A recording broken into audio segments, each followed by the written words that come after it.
Hello class 11 students, मेरा नाम है Atul. I am from IT Guwahati. हमने क्लास 12 को तो बहुत आराम से, बहुत प्यार से आसान बनाया, लेकिन अब बारी है क्लास 11th के एग्जाम को फोकस करने की। तो आपके लिए मैं एग्जाम फोकस्ड, आपके लिए मैं एग्जाम कैप्सूल टाइप की वीडियोस लेके आ रहा हूँ हर चैप्टर के लिए। तो इस वीडियो में हम करने वाले मोशन इन स्ट्रेट लाइन, उसके हम सारे important expressions, important derivations, important graphs हम सब करेंगे एक एक चैप्टर करके। तो आज इस वीडियो से आप अपने मोशन इन स्ट्रेट लाइन के कॉन्सेप्ट बनाओ और फिर हम मिलेंगे अगली वीडियो में नए लेसन के साथ। लेकिन इस वीडियो से आपका इस चैप्टर के बेसिक्स, कॉन्सेप्ट और ग्राफ सब क्लियर हो जाएगा। चलो वीडियो शुरू करते हैं। सबसे पहले हम स्टार्ट करेंगे इक्वेशंस ऑफ मोशन से। तो इसका डेरिवेशन आता है, तो दोनों मेथड से करेंगे हम लोग, ग्राफिकल मेथड से भी करेंगे और फिर कैलकुलस मेथड से करेंगे। तो फर्स्ट करते हैं ग्राफिकल मेथड। एक चीज ध्यान रखना कि यूनिफॉर्मली एक्सेलरेटेड मोशन है, मतलब एक्सेलरेशन क्या होता है? एक्सेलरेशन कांस्टेंट होता है। एक्सेलरेशन कांस्टेंट होता है। और अगर एक्सेलरेशन कांस्टेंट है तो स्पीड या तो बढ़ती रहेगी या घटती रहेगी, डिपेंडिंग ऑन एक्सेलरेशन पॉजिटिव है कि नेगेटिव। इस केस में हमने एक्सेलरेशन कैसा लिया है? पॉजिटिव लिया और कांस्टेंट लिया है। तो पार्टिकल की जो t इज इक्वल टू 0 पे वेलोसिटी है वो हमारी u है। यानी कि यहाँ से यहाँ तक, अगर आप यहाँ से यहाँ तक देखोगे तो ये वैल्यू जो होगी वो हमारी इनिशियल वेलोसिटी को रिप्रेजेंट करेगा।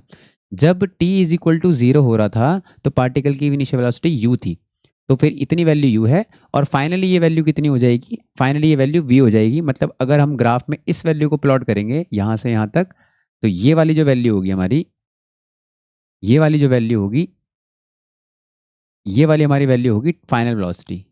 तो यहाँ से यहाँ तक जो हमारा वैल्यू होगा वो रिप्रेजेंट करेगा फाइनल वेलोसिटी को।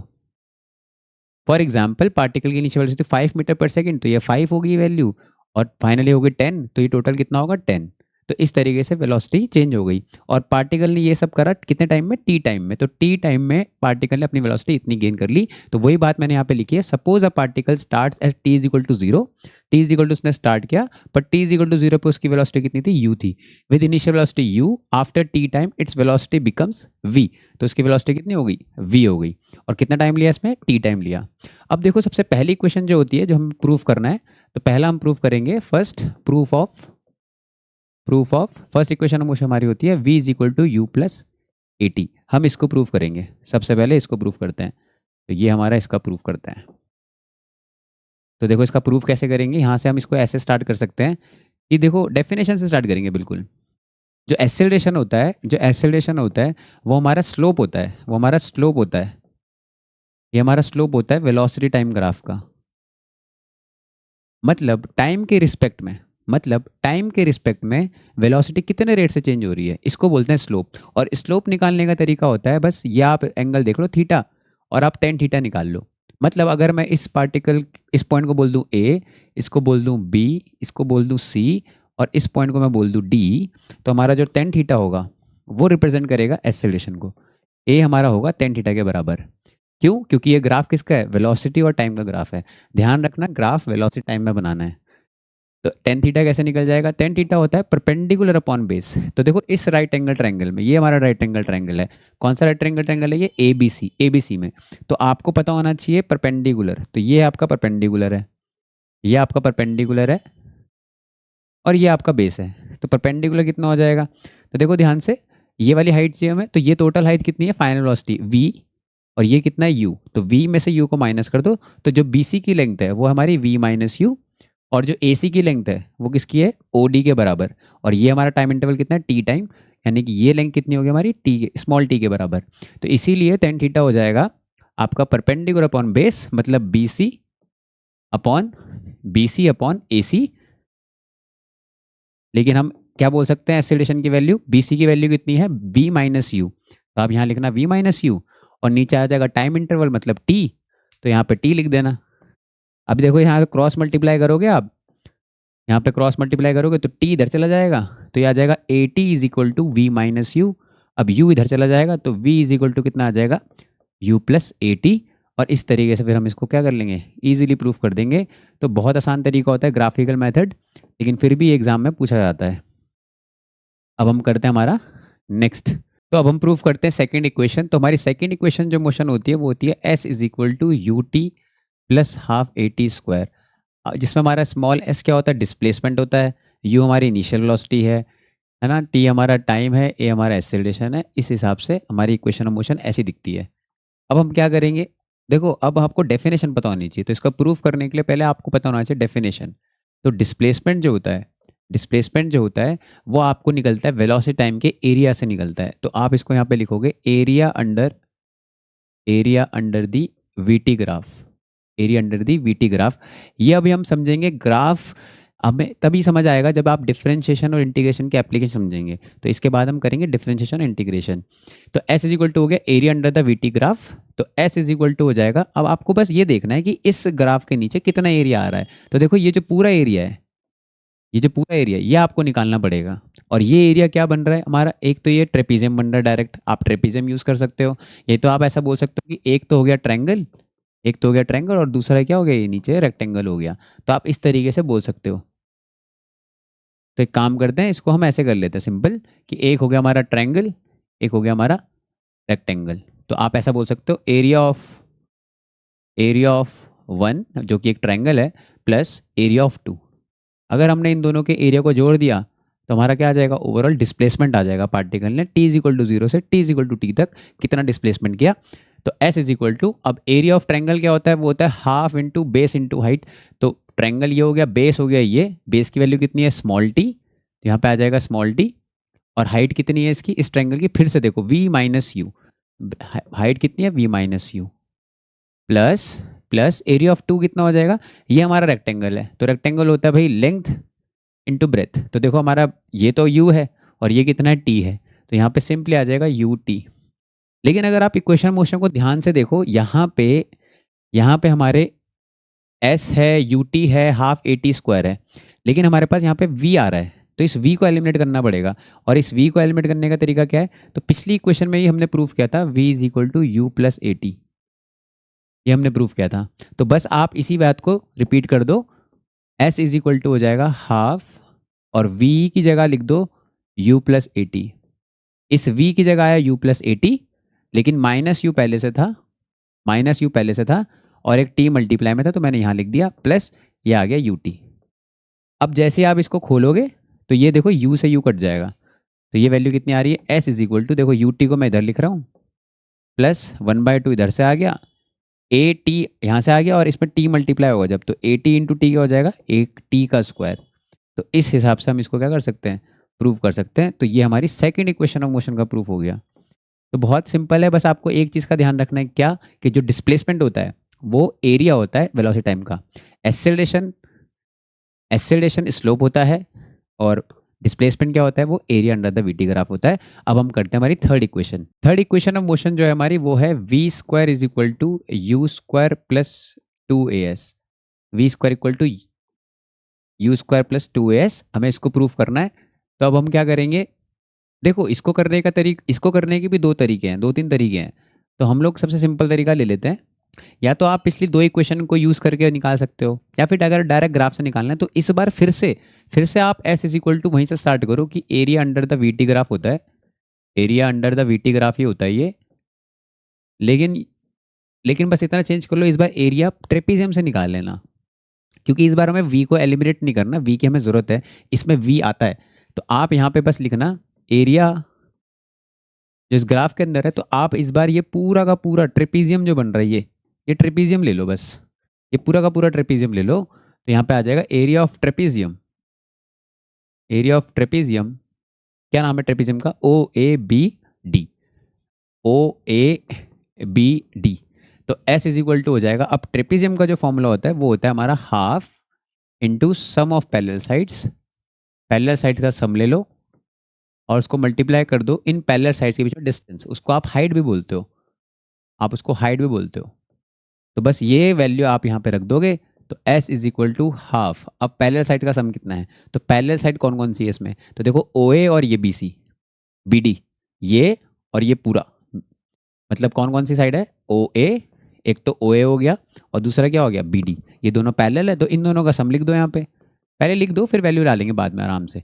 Into into in parallel sides के बीच में डिस्टेंस कितना है, तो ये डिस्टेंस कितना है टी है, ये वाला डिस्टेंस कितना है हमारा, ये तो हमारा पूरा का पूरा कितना था टी, टाइम इंटरवल था जो, तो यहाँ पे बस टी आ जाएगा। मतलब अभी के लिए हम लिख देते हैं ओ डी, वैल्यू डाल देंगे नेक्स्ट लाइन में, तो नेक्स्ट लाइन में वैल्यू डाल देते हैं। तो ये वैल्यू कितनी आ रही है, s is equal to half, तो ओ ए की जगह कितना आ जाएगा, ओ ए कितना है हमारा, ये तो यू है, प्लस बी डी कितना है, बी डी हमारा कितना है v minus u, v minus u, oh sorry B D है हमारा, बी डी जो है हमारा वो टोटल कितना है v, बी डी है पूरा का पूरा v, तो ये आ जाएगा आपका v, और ओ डी की जगह कितना आ जाएगा, ओ डी की जगह आ जाएगा t, ओ डी की जगह आ जाएगा t। अब देखो यहाँ पे आगे आपको थोड़ा रुकना पड़ेगा, क्यों, क्योंकि हमें जो प्रूफ करना है वहाँ पे टाइम नहीं है, जो हमें प्रूफ करना है उसमें टाइम नहीं है, तो यहाँ पे टाइम आ रहा है, तो टाइम को एलिमिनेट कर दो, फिर से सेकंड इक्वेशन में जैसे हमने यूज़ किया था ना फर्स्ट इक्वेशन को, वैसे फिर से यूज़ करेंगे। तो v इज इक्वल टू क्या था, u प्लस ए टी था, फर्स्ट इक्वेशन को यूज़ कर लो, तो यहाँ टाइम की वैल्यू निकाल लो आप बस। तो देखो v उधर चला जाएगा, u को उधर भेज दो, v माइनस यू, और a को नीचे ले आना, तो टाइम की ये वैल्यू को आप यूज़ कर लो इधर। तो इससे होगा क्या, आपका टाइम एलिमिनेट हो जाएगा, और इधर चाहिए भी नहीं था हमें, तो इसको यहाँ डाल दो बस। तो s इज इक्वल टू आ गया हाफ, इसको लिख दो v प्लस यू, पहले बड़ा वाला लिख दो फिर छोटा वाला, इसको पलट के लिख दिया बस, और t की जगह आ जाएगा क्या, v माइनस यू, और अपॉन में a, तो अपॉन में a तो ऐसे लिख दिया। अब देखो ये फॉर्मूला बन गया a plus b a minus b, a plus b a minus b, और वो क्या होता है, वो होता है a square minus b square upon, ये आ गया 2a, 2a।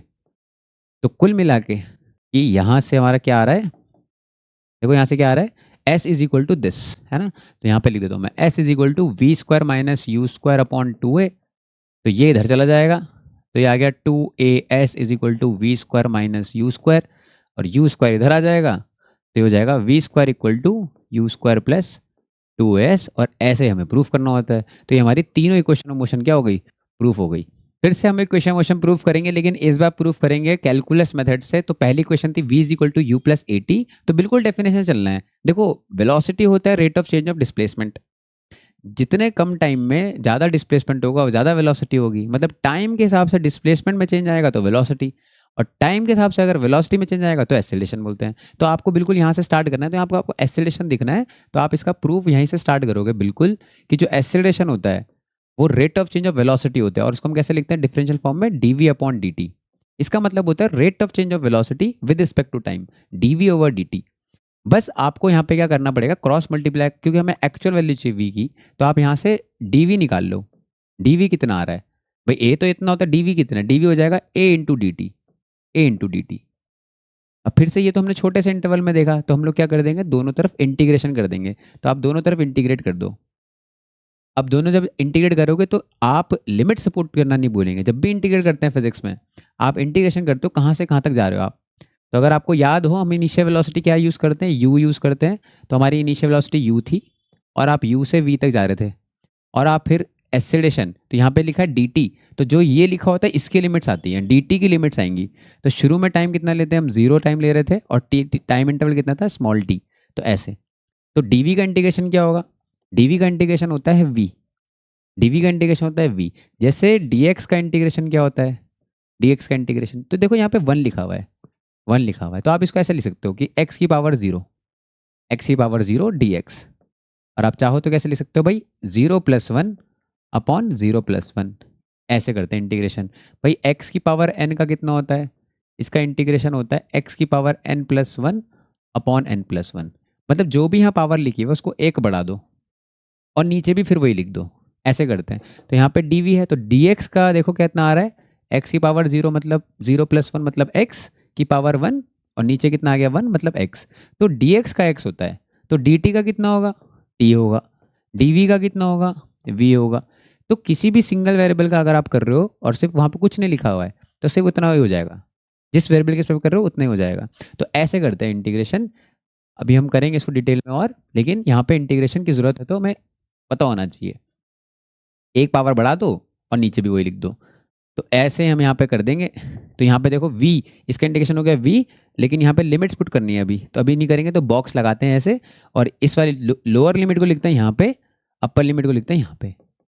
अब बात कर लेते हैं इसकी, देखो एक्सेलरेशन जो होता है यूनिफॉर्म एक्सेलरेटेड मोशन है, तो एक्सेलरेशन कैसा है, कांस्टेंट है। अब चाहे डिफरेंशिएशन हो चाहे इंटीग्रेशन हो, कांस्टेंट्स को हम कुछ नहीं कर सकते, कांस्टेंट तो एज इट इज बाहर आ जाता है फंक्शन से, तो इसको बाहर निकाल दो, तो ये बाहर आ गया, ये तो है ही नहीं यहाँ पे, बाहर चला गया, लेकिन यहाँ पे क्या लिखा हुआ है फिर dt, और dt का इंटीग्रेशन क्या हो जाएगा, t हो जाएगा सिंपली। अब बस इसकी भी लिमिट्स डाल दो, अब इसकी लिमिट्स क्या हो जाएगी, लोअर लिमिट 0 है, अपर लिमिट क्या है, स्मॉल t है। अब जब भी आप लिमिट पुट करोगे तो लिमिट कैसे पुट करते हैं, जो आपका एक्सप्रेशन अंदर लिखा है उसकी जगह लिखो अपर लिमिट, फिर बीच में लगाओ माइनस, फिर वापस ये लोअर लिमिट डाल दो, तो upper minus lower, upper minus lower is equal to a, यहाँ पे भी ऐसे ही करेंगे तो टी की जगह आएगा टी, इसकी जगह पहले ये वैल्यू आएगी, फिर बीच में आएगा माइनस, फिर इसकी जगह ये वैल्यू आएगी, तो ऐसे। तो v माइनस यू किसके बराबर आ गया, ये आ गया t माइनस जीरो टी हो गया, मतलब ए टी, मतलब v इज इक्वल टू कितना आ गया u प्लस ए टी। और यही हमारी क्या होती है, फर्स्ट इक्वेशन ऑफ मोशन भी होती है, v is equal to u plus a t. तो इस तरीके से हम इसको प्रूव कर सकते हैं। चलो अब करते हैं second equation of motion prove करते हैं। अब सेकंड इक्वेशन ऑफ मोशन क्या होती है, वो हमारी होती है s इज इक्वल टू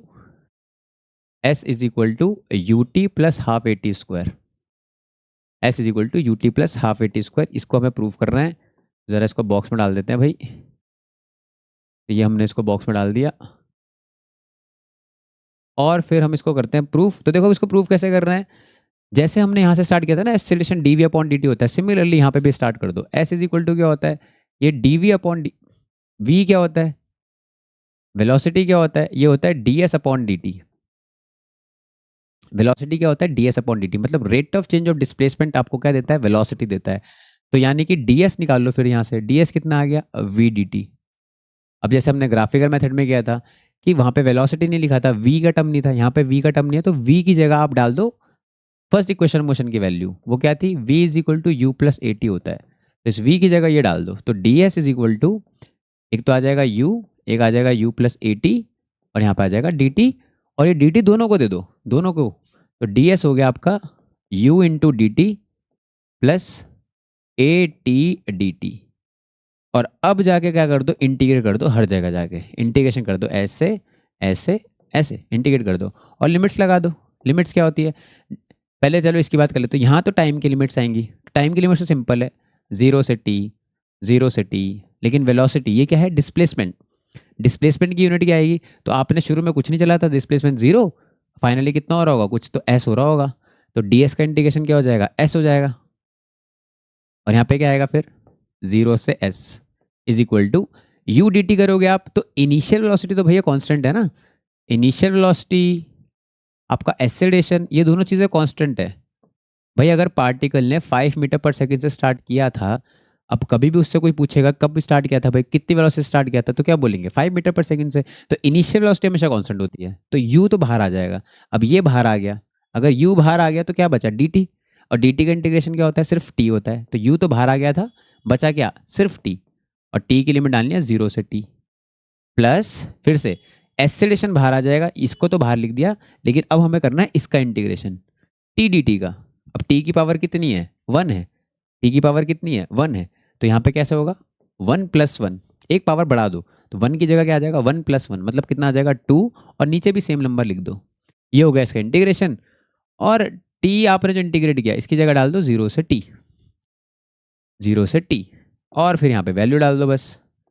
तो एस डालोगे तो एस आएगा, जीरो डालोगे तो जीरो आएगा, हटा दो उसको, is equal to u, t डालोगे तो टी आएगा, माइनस जीरो डालोगे तो खत्म हो जाएगा, तो सिर्फ टी डालने से ही काम हो जाएगा, प्लस एक तो 1/2 है ही यहाँ पे, 2 तो है डिनोमिनेटर में, एक ए हमारा स्मॉल ए है, और एक क्या है, टी की जगह आएगा टी, तो यहाँ पे आएगा टी स्क्वायर माइनस जीरो कितना हो जाएगा, जीरो हो जाएगा। तो जीरो को तो हटा ही दो, टी स्क्वायर कितना आ जाएगा, बस ये इतने आ जाएगा, बस हाफ ए टी स्क्वायर।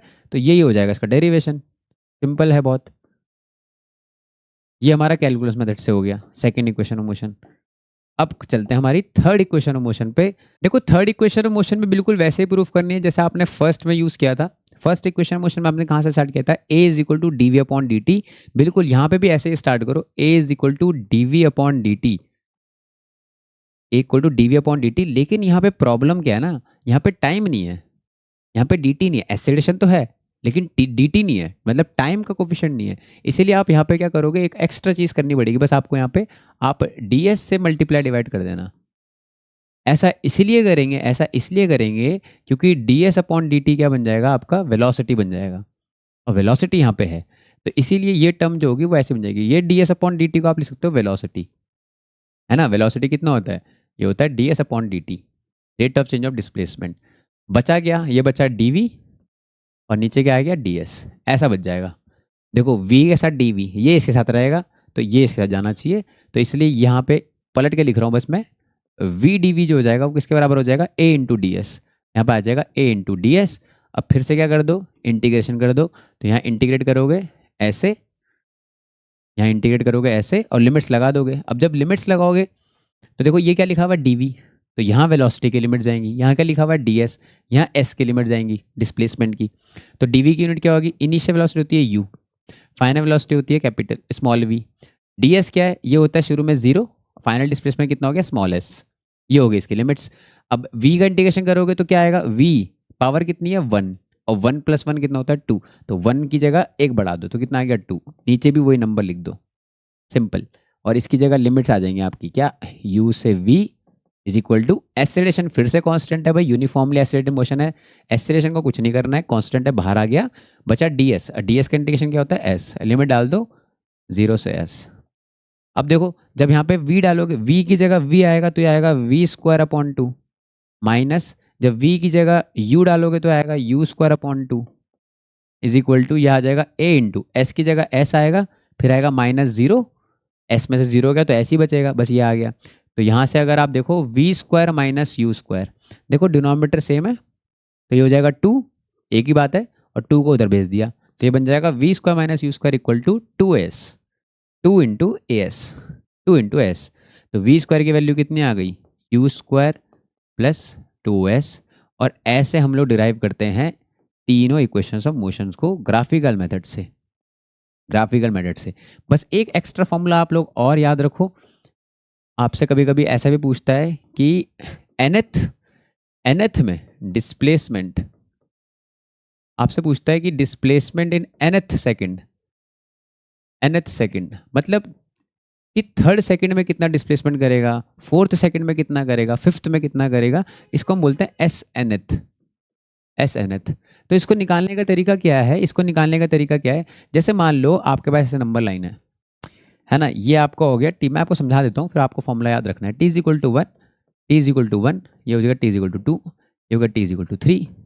अब देखो पार्टिकल का फर्स्ट सेकंड कौन सा है, ये पार्टिकल का फर्स्ट सेकंड है, ये पहला सेकंड है जब वो चलना शुरू किया, ये पहला सेकंड है, फर्स्ट सेकंड। ये कौन सा सेकंड है, ये दूसरा सेकंड है, ये सेकंड सेकंड है।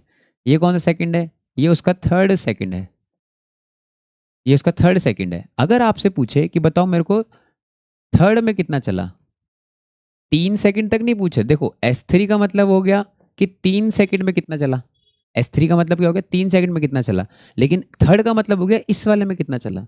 तो अगर आप इतने में से 3 सेकंड में से 2 सेकंड का माइनस कर दो, अगर आपको S थर्ड निकालना है तीसरे सेकंड में कितना चलेगा, तो 3 सेकंड में से, टोटल 3 सेकंड में से टोटल 2 सेकंड माइनस कर दो, तो आपको क्या मिल जाएगा, थर्ड का मिल जाएगा। इसी तरीके से इसका हम डिराइव करते हैं कि अगर आप इसको SNth में से, SNth अगर आपको निकालना है तो SN में से, जैसे थर्ड निकालना तो 3 में से, तो nth निकालना तो SN में से SN - 1 माइनस कर दो। और S वाला कौन सा इक्वेशन ऑफ मोशन देती है हमारी, हमारी इक्वेशन ऑफ मोशन कौन सी देती है, वो हमारी देती है हमारी सेकंड इक्वेशन ऑफ मोशन। तो बस सेकंड इक्वेशन ऑफ मोशन में डाल देंगे वैल्यू, भाई t की जगह आ जाएगा n, t की जगह डाल देना n एक बार, n माइनस करके जब लिखोगे दोबारा तो इसकी जगह डालना है -1 अगर आप ऐसा करोगे, सब्ट्रैक्ट करोगे, तो कॉमन वगैरह लेके जो आपका जो फॉर्मूला बनेगा वो ये आता है, S = u + n 2n - 1 u + a/2 into 2n - 1। इस तरीके से आप इस फॉर्मूले को याद रखो और फिर ये आपके डायरेक्ट क्या कर देगा, क्वेश्चन सॉल्व कर देगा। अभी हम क्वेश्चंस करेंगे तब आपको क्लियर हो जाएगा। तो इस तरीके से आपको प्रूफ करना है। तो हमने दोनों मेथड पढ़ लिए, चलो अब हम चलते हैं आगे। तो देखो हमने जो इक्वेशंस ऑफ मोशंस पढ़ी अभी हमने 1D में, 1 डायमेंशन में, वो हम मोशन ऑफ ग्रेविटी में भी लगा सकते हैं। फॉर एग्जांपल अगर हमने कोई बॉल ऐसे फेंकी तो बॉल ऊपर जाएगी फिर वापस नीचे आ जाएगी, तो एक ही लाइन में तो करेगी ट्रैवल। और ऊपर से जब भी मोशन ग्रेविटी होता है तब आपका एक ही एक्सेलरेशन लग रहा होता है और वो कांस्टेंट होता है। जैसे मान लो ये आपका ग्राउंड है, ये आपका ग्राउंड है, आपने कोई बॉल ऊपर फेंकी या ऊपर से नीचे फेंकी या बिल्डिंग के ऊपर से ऊपर फेंकी, आप कभी भी फेंकोगे तो ये पार्टिकल जो होगा ये इसी लाइन के अलोंग, ये इसी लाइन के अलोंग ऊपर जाएगा और इसी अलोंग को भाई ऐसे जाएगा ऊपर और ऐसे ही नीचे आ जाएगा। तो एक ही लाइन में तो हो रहा है मोशन। इसीलिए यहाँ पे जो हमारी इक्वेशंस ऑफ मोशंस हैं वो एप्लीकेबल होती है। क्यों? क्योंकि एक्सेलरेशन जो होता है वो कांस्टेंट होता है, उसका डायरेक्शन भी कांस्टेंट होता है हमेशा नीचे की तरफ और नीचे लगता है। तो एक्सेलरेशन होता कितना है, वो g होता है। मतलब वाई डायरेक्शन में, ऐसे में हमेशा एक्सेलरेशन नीचे की तरफ लगता है। तो आपकी जो इक्वेशन ऑफ मोशन है, आपकी क्या है equation motion, v is equal to u plus a t. तो ए की जगह क्या आ जाएगा, एक्सेलरेशन जी आ जाएगा। एस इज इक्वल टू कितना आ जाएगा, U T plus half G T square आ जाएगा। We square is equal to कितना हो जाएगा, U square plus two, acceleration की जगह क्या आ जाएगा, जी। जहां जहां आप एक्सेलरेशन लिखते थे और एस की जगह देखो, एस ना लिख के हम लोग क्या बोल सकते हैं, हम इसको हाइट बोल सकते हैं, क्योंकि अगर ऐसे मोशन हो रहा है तो आप चाहो तो एस लिख लो, चाहो तो एच लिख लो, कोई दिक्कत नहीं है। तो एच भी लिख सकते हैं, एस भी लिख सकते हैं। तो इसलिए जब 1D लिखते हैं तो यहाँ पे हम इसको एच की तरह यूज करने लग जाते हैं, यहाँ पे भी और यहाँ पे भी, एस इज इक्वल टू ऐसे। पर हम इसको सिर्फ एस भी लिख सकते हैं, कोई दिक्कत वाली बात नहीं है, कंफ्यूज होने की जरूरत नहीं है, सिर्फ डिस्प्लेसमेंट ही है, चाहे आप उसको ऐसे में देख लो चाहे ऐसे में देख लो। बस बात क्या है कि वेक्टर्स हैं ये सारे, जो इस इक्वेशन में लिखे हुए हैं ये सारे के सारे वेक्टर्स हैं। तो आप बिना डायरेक्शन के नहीं देखोगे, मतलब यहाँ पे जो है, यहाँ पे प्लस भी आ सकता है माइनस भी आ सकता है। तो इसीलिए हम उसके लिए यूज करते हैं साइन कन्वेंशन। क्या यूज करते हैं, साइन कन्वेंशन। अब साइन कन्वेंशन ये होता है, ये आपकी चॉइस है, यहाँ पे आपकी चॉइस है। जब भी आप इक्वेशन लगाओगे तो आपकी चॉइस है कि आप ऊपर जाना, आप मोशन को पॉजिटिव मान लो, मतलब आप ऊपर जाना पॉजिटिव बोल सकते हो, या फिर आप ऊपर जाना नेगेटिव भी बोल सकते हो, जो मर्जी आप बोल दो। लेकिन फिर जो वेक्टर ऊपर की तरफ होगा, जिस वेक्टर का डायरेक्शन ऊपर की तरफ होगा वो पॉजिटिव में लेना है। और फिर जो बाकी होगा, अगर आपने ये चूज किया कि ऊपर जाना पॉजिटिव, तो फिर नीचे जाना अपने आप क्या हो गया, नेगेटिव हो गया अपने आप। जैसे अगर किसी ने ये चूज किया कि नहीं सर मुझे तो ऊपर जाना नेगेटिव लेना है, तो फिर वो नीचे जाना कैसा हो जाएगा, अपने आप पॉजिटिव हो जाएगा ऑटोमेटिकली। ये इस तरीके से चलेगा। अब देखो इसको किसी एग्जाम्पल से समझा जा सकता है, ऐसे तो नहीं समझा सकता। मान लो एग्जाम्पल मैं आपको दे दूं कि आपके पास कोई बॉल है, सपोज आपके पास कोई बॉल है और आपने इसको ऊपर फेंका 50 40 मीटर, चलो 20 मीटर पर सेकेंड से ऊपर फेंका। Ball is thrown vertically upwards with a velocity of 20 metre per second. आपको बताना है कि, आपको चलो कुछ चीज़ें बतानी है। पहला आपको बताना है कि फाइंड द टाइम, कितने टाइम में, find the time after which it reaches the maximum height. ये मैक्सिमम हाइट पे पहुंच जाए, ये मैक्सिमम हाइट पे पहुंच जाए तो कितने देर बाद ये मैक्सिमम हाइट पे पहुंच जाएगी। अब देखो जब भी आप फिजिक्स में इस टाइप के क्वेश्चन करेंगे मोशन में, हमेशा हाईएस्ट पॉइंट पे वेलोसिटी कितनी होती है, जीरो होती है। तो मान लो ये यहाँ तक पहुँचने वाला है, मान लो ये यहाँ तक पहुँचने वाला है, और ये पार्टिकल यहाँ से यहाँ जाने वाला है इस तरीके से। तो वापस आने से पहले इस देखो, क्योंकि एक्सेलेरेशन हमेशा क्या होता है, नीचे की तरफ लगता है। अगर ना मेंशन हो तो आप जी को 10 भी यूज़ कर सकते हो, आप 10 भी यूज़ कर सकते हो, या फिर आप 9.8 यूज़ कर सकते हो। इसकी यूनिट होती है मीटर पर सेकंड स्क्वायर। ना मेंशन हो तो आप कुछ भी यूज़ कर लो, आपकी इच्छा है, लेकिन जो मेंशन होगा आप उसी वैल्यू को यूज़ करना फिर। तो जब पार्टिकल ऊपर जा रहा होगा, मतलब ओ फिर ए, तो जब ए पे पहुंचेगा ना, तो यहाँ पे इसकी वेलोसिटी कितनी हो जाएगी, जीरो हो जाएगी। ये हमेशा आपको ध्यान रखना है कि हमेशा हमेशा हाईएस्ट पॉइंट पे वर्टिकल वेलोसिटी कितनी होती है, जीरो होती है। ये बात हमेशा ध्यान रखना, हाईएस्ट पॉइंट पे, हाईएस्ट पॉइंट पे वर्टिकल वेलोसिटी, ये वाली वेलोसिटी, ये वाली नहीं बोल रहा हूँ मैं कौन सी बोल रहा हूँ, ये वाली वर्टिकल वेलोसिटी जो होगी, वर्टिकल वेलोसिटी वो जीरो होगी, वो जीरो होगी, इसलिए ये जीरो हो गया। अब आपको एक्सेलरेशन हमेशा पता होता है भाई, मोशन अंडर ग्रेविटी में ये वैल्यू आपको पता है हमेशा, एक्सेलरेशन आपको हमेशा पता है। तो v पता है आपको, u पता है। देखो आपको क्या क्या पता है, आपको क्या क्या वैल्यूज पता है, आपको v पता है, चलो कलर यूज कर लेते हैं दूसरा।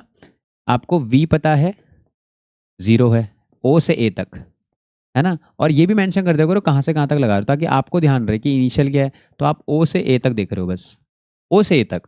अगर पार्टिकल O से A तक गया तो इनिशियल वेलोसिटी कितनी है, इनिशियल वेलोसिटी तो कितनी है, इनिशियल वेलोसिटी मतलब जो वेलोसिटी O पे है वो इनिशियल है। O पे कितनी है, 20, 20 से फेंका था भाई। A पे कितनी हो गई इसकी वेलोसिटी, फाइनल पॉइंट पे कितनी हो गई, A पे कितनी हो गई, जीरो हो गई। पार्टिकल ने टाइम निकालना है, यहाँ से यहाँ तक टाइम कितना है, टाइम निकालना है। लेकिन आपको हमेशा मोशन अंडर ग्रेविटी में क्या पता होता है, एक्सेलरेशन। एक्सेलरेशन हमेशा क्या होता है, नीचे की तरफ लगता है एक्सेलरेशन, ये रहा जी। जी मतलब 10 metre per second square, acceleration पता है। तो आप क्या यूज़ करोगे, कौन सी इक्वेशन यूज़ करोगे, तो भाई तीन, देखो हर इक्वेशन मोशन में अगर आप ध्यान से देखो तो सिर्फ चार पैरामीटर हैं। देखो एक दो तीन चार, एक दो तीन चार, फिर इसमें देखो एक दो तीन 4, टाइम तो फिर से वही हो रहा है ना, टाइम तो एक है, तो 4 है।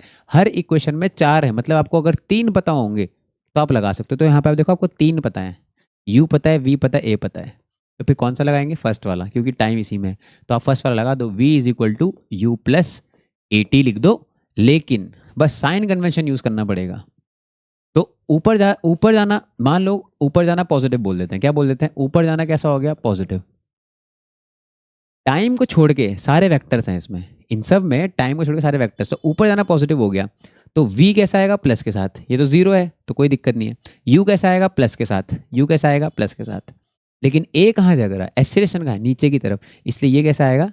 माइनस सात। तो ये आपको ध्यान रखना है। मतलब v हो गया 0, u की वैल्यू है +20, एक्सीलरेशन की वैल्यू कितनी है? -10, ना कि 10, -10। क्यों? क्योंकि वो नीचे की तरफ है। और यहाँ पे आ गया टाइम। तो इसीलिए जब आप निकालोगे इसको, तो 10t इज इक्वल टू 10 हो जाएगा 20, तो टाइम की वैल्यू आ गई 2 सेकेंड।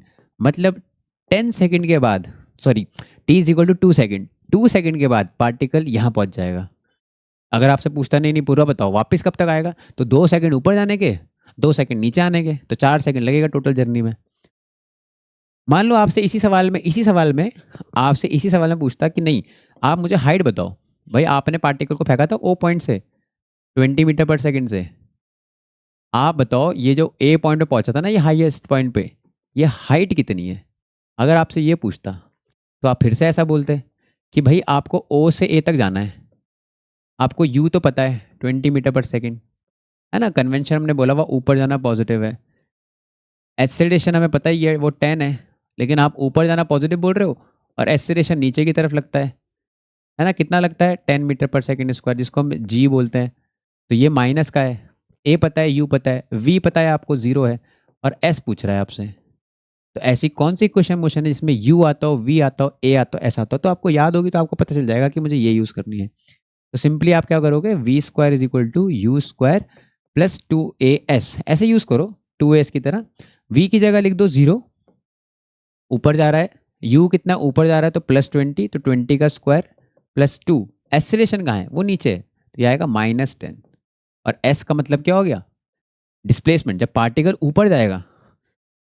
ऊपर जाएगा तो डिस्प्लेसमेंट किधर की तरफ होगा? ऊपर की तरफ होगा।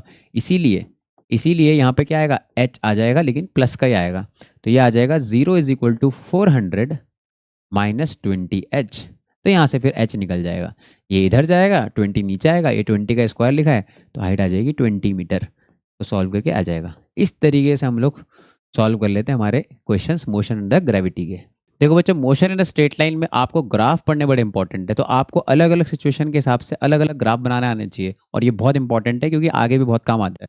तो देखो, अब अगर आपको ग्राफ बनाना है, मान लो पोजीशन है आपको दे रही है रेस्ट पे, पार्टिकल जो है वो रेस्ट पे है, और आपसे अलग अलग चीज़ पूछ सकता है। क्या क्या पूछ सकता है आपसे? हो सकता है पूछे कि आप बताओ डिस्प्लेसमेंट, आप डिस्प्लेसमेंट और टाइम में ग्राफ बताओ कैसा होगा। आपसे पूछ सकता है वेलोसिटी, वेलोसिटी या टाइम में बताओ कितना होगा। या आपसे पूछ सकता है एक्सेलरेशन और टाइम में कितना होगा। ऐसे आपसे ग्राफ पूछ सकता है। तो देखो फटाफट इसको ग्राफ बना लेते हैं और समझते भी चलते हैं कैसे कैसे बनेंगे। तो अगर पार्टिकल रेस्ट पे है, अगर पार्टिकल रेस्ट पे है तो पार्टिकल चल ही नहीं रहा है। मान लो मैं यहाँ खड़ा हूँ, अभी आपने मुझे देखा t इक्वल टू 0 पे, तो मैं यहाँ खड़ा हूँ, तो मैंने कोई डिस्प्लेसमेंट नहीं किया। लेकिन अगर मैं चल गया होता पहले से, मैं इधर आ गया, अब आपने देखा मुझे पहली बार t इक्वल टू 0 पे, पर मैं पहले से 2 मीटर तो चला हूँ ना। अब मैं रेस्ट पे हूँ, अब नहीं दिख रहा मैं आपको मूव करते हुए। तो मैंने कितना चल रखा है पहले से? 2 मीटर। और टी इज इक्वल टू 0 पे आपने 2 मीटर चल रखा है, लेकिन अब मैं नहीं चल रहा हूँ, तो मेरा डिस्प्लेसमेंट कितना है? 2 मीटर का, और वो फिक्स है और वो चेंज नहीं होगा। क्यों? क्योंकि मैं रेस्ट पे हूँ, मैं तो चल ही नहीं रहा। इसीलिए डिस्प्लेसमेंट का ग्राफ कैसा आएगा? एक स्ट्रेट लाइन आएगा। अब ऊपर क्यों बना रहे हैं? ऊपर भी बना सकते हैं, नीचे भी बना सकते हैं। हो सकता है ना भाई पार्टिकल ने पहले से कुछ डिस्टेंस चला हुआ हो, तो हमें क्या पता। तो इसीलिए हम कैसा बना देंगे? ऐसा बना देंगे। अब पार्टिकल अगर रेस्ट में है, एक चीज हमेशा ध्यान रखो, रेस्ट का मतलब, अगर कोई चीज रेस्ट पे है, रेस्ट का सिर्फ एक ही मतलब होता है कि उसकी वेलोसिटी 0 है। उसकी वेलोसिटी कितनी है? 0। मतलब रेस्ट किसको बोलते हैं? जब पार्टिकल की वेलोसिटी 0 होती है तब उसे रेस्ट बोलते हैं। तो यहाँ पे कैसा आएगा ग्राफ? यहाँ पे भी वैसा ही ग्राफ आ जाएगा, लेकिन वेलोसिटी कितनी होनी चाहिए? 0। अब 0 तो भैया ये तो वेलोसिटी बढ़ रही है, 0 कहाँ पे? यहाँ पे। तो इसी लाइन पे टाइम एक्सिस पे ही ग्राफ है ऐसे, और यही हमारी वेलोसिटी है। मतलब मैं इसको बस थोड़ा सा दिखा दूँ आपको, तो ये ऐसा ग्राफ है यहाँ पे, ये वेलोसिटी टाइम का ग्राफ है। अगर पार्टिकल केस में हो, रेस्ट पे होगा तो ऐसा ग्राफ बनेगा। अगर पार्टिकल वेलोसिटी ही नहीं है, अगर वेलोसिटी ही नहीं है, अगर वेलोसिटी कांस्टेंट है या है ही नहीं, तो एक्सेलरेशन कितना आएगा? 0 आएगा।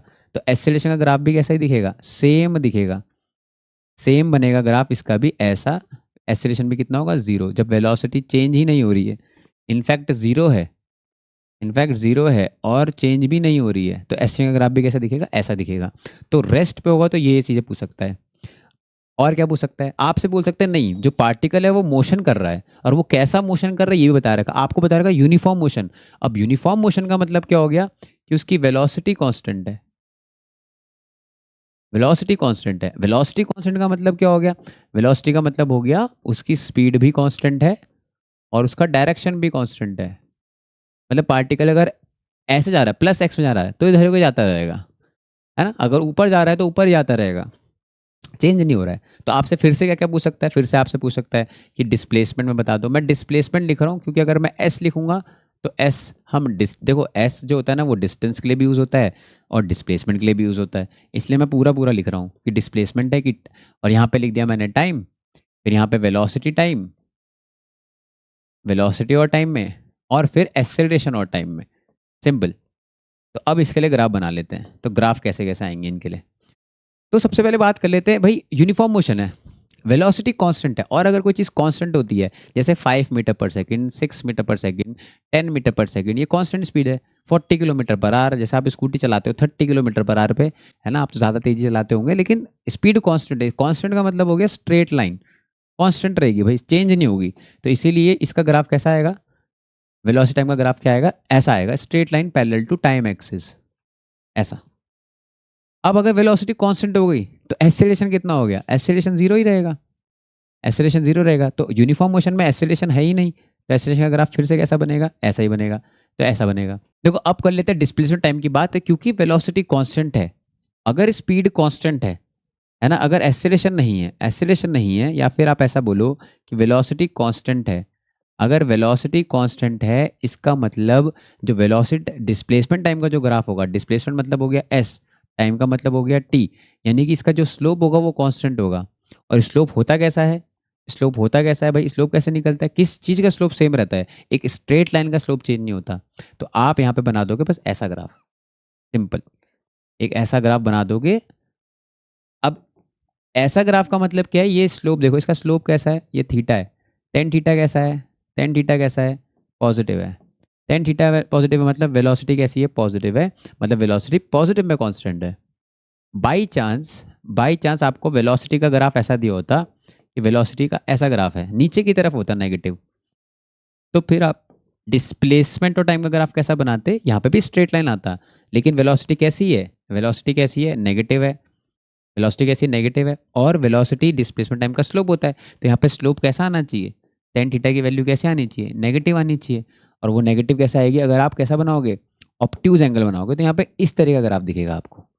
ऑप्ट्यूज एंगल देखो, ये वाला जो एंगल है, ये वाला, ये ऑप्ट्यूज एंगल होना चाहिए। तो ऐसे बनेगा। अगर ऐसा गिवन होगा तो ऐसा, क्योंकि मैंने ये ऐसा बनाया है पॉजिटिव, तो मैंने ऐसी स्ट्रेट लाइन ली। तो अगर आपको बनाने के लिए आएगा तो इस तरीके से बना लोगे।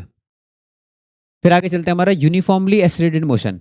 अब यूनिफॉर्मली एसिलेटेड मोशन का मतलब क्या होता है? कि हमारी जो एसिलेशन है, जो एसिलेशन है ना, इसको चलो मैं अलग कलर से लिख देता हूँ।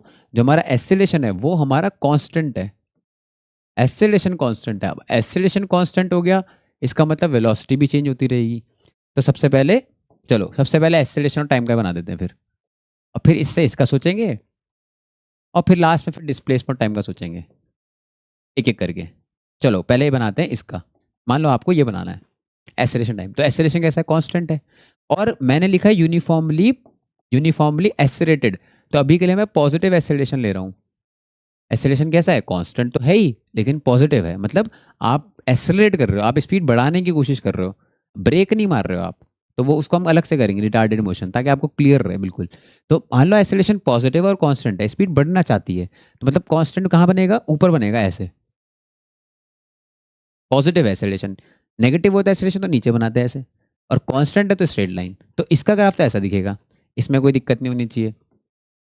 उसके बाद हमारा आ गया किसका? Velocity time. अब वेलोसिटी टाइम का ग्राफ क्या होता है भाई? एक्सेलरेशन क्या होता है? वो वेलोसिटी टाइम का स्लोप होता है।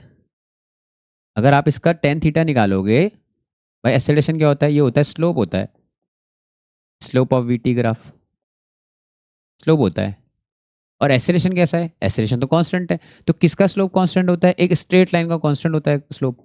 तो यहाँ पे स्ट्रेट लाइन बना दोगे आप, लेकिन कैसा बनाओगे, एक्यूट एंगल। क्यों, क्योंकि एक्सेलरेशन मैंने पॉजिटिव बनाया है, तो इसलिए इसका ग्राफ कैसा बनेगा, ऐसा बन जाएगा, इस तरीके से बन जाएगा, है ना। अगर पार्टिकल ने शुरू t is equal to zero पे शुरू से शुरू किया हो तो ऐसा बन जाएगा, और नहीं तो फिर आप इसको ऊपर भी ऐसे भी बना सकते हो, कोई दिक्कत वाली बात नहीं है, सेम ही बात है। देखो ये तब है अगर v is equal to u plus a t होता है ना, अगर t is equal to zero पे u ना हो, ये खत्म हो, तो ऐसा बनेगा। अब मान लो पार्टिकल ने अगर रेस्ट से स्टार्ट किया होगा, है ना, अगर पार्टिकल ने रेस्ट से स्टार्ट किया होगा, अगर पार्टिकल ने रेस्ट से स्टार्ट किया होगा तो ऐसा बनेगा। ये तब बनेगा जब रेस्ट से स्टार्ट किया होगा, रेस्ट से स्टार्ट किया होगा, है ना। मैं स्टार्ट लिख दूँ यहाँ पे, स्टार्ट फ्रॉम रेस्ट। और जब आपने लेकिन देखा तो पहले उसके बाद शुरू से ही उसके बाद कुछ वेलोसिटी थी, इनिशियल वेलोसिटी भी थी कुछ, तो ऐसा अगर आप बनेगा, जैसे हमने ग्राफिकल मेथड किया था सॉल्व, तो ग्राफिकल मेथड में बोला था हमने पहले यू थी बाद में वी हो गई थी, तो इस तरीके से ऐसा ग्राफ बनेगा। तो ये हो गया इन जनरल ग्राफ। ये है थोड़ा सा टिपिकल डिस्प्लेसमेंट टाइम का ग्राफ। अब देखो यहाँ पे क्या है, एस इज इक्वल टू क्या होता है, U T plus half a t square. भाई अगर आपका एक्सीलरेशन है और वो कांस्टेंट है, तो ये वाले फॉर्मूले सारे वैलिड हो जाते हैं। S is equal to u T plus a v t square, v is equal to u plus a t, है ना, ये सोच के मैंने ग्राफ बनाया है। तो अगर आपका एक्सेलरेशन कांस्टेंट है तो फिर ये वाले फॉर्मूले आपके वैलिड है, इक्वेशन मोशन आप लगा सकते हो। तो आप ऐसा मान लो, देखो आप एस आपने कहाँ लिखा है, वाई एक्सिस पे, या आपने लिखा है वाई एक्सिस पे, आपने एक्स एक्सिस पे क्या लिखा है, टाइम लिखा है। टाइम की डिग्री कितनी है, टाइम की कितनी डिग्री है, मतलब एक्स वाले की डिग्री कितनी है, टाइम की डिग्री 2 है, मतलब एक्स की डिग्री कितनी 2 है। अब अगर आपको प्रोजेक्टाइल मोशन याद हो, तो एक की डिग्री 1 है, एक की डिग्री 2 है। ऐसा कब क्या बनता है, पैराबोला बनता है, पैराबोला, यानी कि यहाँ पे पैराबोलिक ग्राफ बनेगा, इसीलिए ये वाला थोड़ा सा टिपिकल था। अब क्योंकि आप बढ़ा रहे हो तो स्लोप बढ़ता जाएगा, तो इसका ग्राफ जो आता है वो इस तरीके से, मान लो शरीर में वेलोसिटी भी है तो इसका ग्राफ कुछ ऐसा आएगा, ऐसा, मतलब दोनों ऐसे आता है पैराबोला, लेकिन हम टाइम को नेगेटिव थोड़ी हो सकता है, टाइम थोड़ी नेगेटिव हो सकता है, इसलिए हम यहाँ से नहीं बनाते, इसको हम आधा ही बनाते हैं। आप ऐसा समझ लो, अगर एक्सेलरेशन पॉजिटिव है ना, क्योंकि मैंने कैसा लिया, uniformly accelerated motion, retarded motion नहीं लिया मैंने, एक्सेलरेटेड मोशन लिया। तो अगर एक्सेलरेशन पॉजिटिव है तो आप एक कटोरी समझ लो इसको, बाउल, बाउल का मुंह ऊपर की तरफ होना चाहिए, ऊपर की तरफ, मतलब ऊपर से देखोगे तो इसको हम बोलते हैं कनकेव अपवर्ड्स। क्या बोलते हैं, कनकेव अपवर्ड्स, मतलब ऊपर से देखने पे कनकेव फेस है ना, ये कनकेव मतलब होता है ये वाला फेस, ये गुफा वाला। तो ऊपर से देखने पे जो कनकेव है वो ऊपर की तरफ है कनकेव, नीचे से कॉन्वेक्स है, ऊपर से कॉन्केव, तो इसको कनकेव अपवर्ड भी बोलते हैं। तो इसकी कटोरी ऐसे बनेगी। लेकिन अगर एक्सेलरेटेड ऐसा है तो रिटार्डेड मोशन कैसा बनेगा, तो ये हो गया डिस्प्लेसमेंट टाइम ग्राफ, ये हो गया वेलोसिटी टाइम ग्राफ, ये हो गया एक्सेलरेशन टाइम ग्राफ। अगर एक्सेलरेशन टाइम ग्राफ की बात करोगे, अब रिटार्डेड ग्राफ का मतलब क्या हो गया, रिटार्डेड ग्राफ का मतलब हो गया कि आपका जो एक्सेलरेशन है तो कांस्टेंट, है तो कांस्टेंट, कांस्टेंट क्यों है, यूनिफॉर्म की वजह से, यूनिफॉर्म वर्ड की वजह से कांस्टेंट हो गया।